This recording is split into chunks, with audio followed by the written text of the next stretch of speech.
Jel?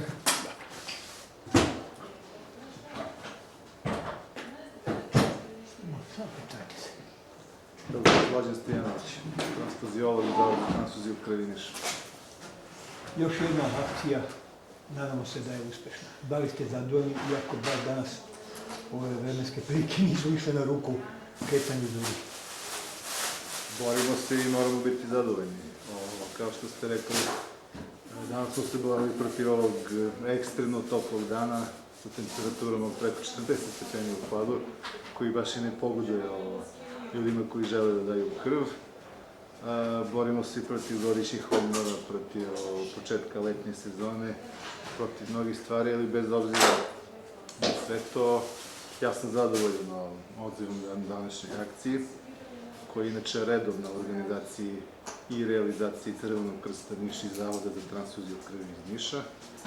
I nadamo se dalje saradnji i povećanju broja davalaca na nekim narednim akcijama.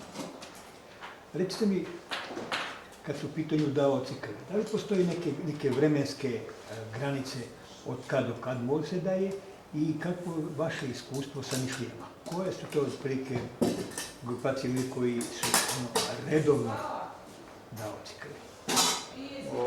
Tu nema nekih pravila, prvo da mu govorim na ovo drugo pitanje, nema nekih pravila kojim to sad strukturama pripadaju davaoci. Uglavnom su to ljudi nekih srednjih godina i neke malo starije kategorije, a ovi mlađi koji se tek uvode u taj sve davalaštva, počeo od završnih razreda srednje škole, preko fakulteta i nadalje, su naravno manje zastupljeni, ali vremenom se razvija i ta populacija i dostiže neki zenit u tim nekim 30. i 40. godinama, što tiče broja davanja, naravno, i redovnosti davanja.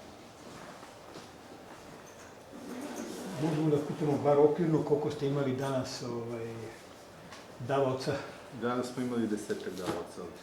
Znači, akcija je trajala od 8 jutros, odnosno od 9 do 14 časova.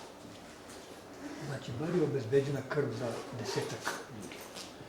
Pa tako je praktično za više. Praktično za više, jer po dolasku u zavod ta krv se obrađuje, razvaja se na komponente pojedinačne, tako da teoretski jedna jedinica krvi može da pokrije 4 ili 5 davaoca zavisnosti od zdravstvenih indikacija i od potreba za pojedinačnom komponentom. Hvala vam za ovaj kratak odgovor i nadamo se da ćemo u jeseni uspjeti da ipak dovučemo više mladih. Hvala i vama, iskreno se nadam da ćemo ići u tom pravcu.